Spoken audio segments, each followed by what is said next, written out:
Mes turėjom labai gražią tradicinę mūsų gimnazijos šventę, labdaros kalėdinį vakarą. Šitas mūsų renginys yra skirtas, kad padėtumėm tiem, kam pagalbos reikia labiausiai.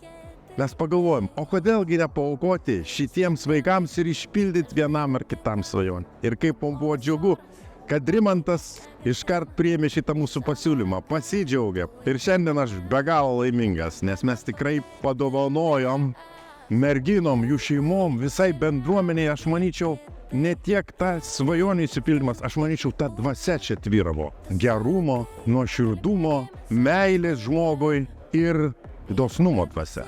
Todėl aš labai esu laimingas, kad mes prisidėjom prie šių dviejų šaunių drąsiai gyvenimą ir su svajonėmis gyvenančių merginų svajonių išsipildymų.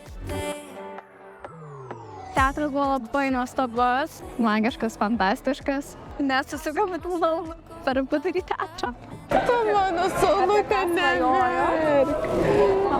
Mes svajojame apie kelionę kartu, pailsėti po visų šitų ligoninių ir vaikų, tiesiog pabūti kartu. Nes labai daug kentėjom, vis dar kenčiau. Jo, biškiuką. Ir mes norėjom tiesiog pailsėti, biškį patrūk nuo to viso šurmulio į Italiją, į Romą, su drauge, žinoma, ir su savo šeimom. Dar gavau telefoną, kiek supratau, kurio nesitikėjau visai, nes net nežinau, kad tai bus. Ta pati diagnozė ir panašus amžius ir ta pati ligoninė ir net skyrius ne visada suvendina žmonės. Aš manau, kad tiesiog pagavom tą tokį vaibą kartu. Aš kiekvieną dieną iš tikrųjų džiaugiuosi, kad aš galiu vaikščioti, nes man tai yra pasiekimas.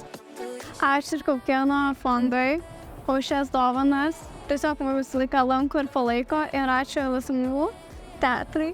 Padarė nuostabų renginį ir mes esame labai laimingos. Ir kad išpildė mūsų svajonę. Jo, nuostabas. Ačiū savo gimnazijos bendruomeniai, kad išpildė mūsų svajonę.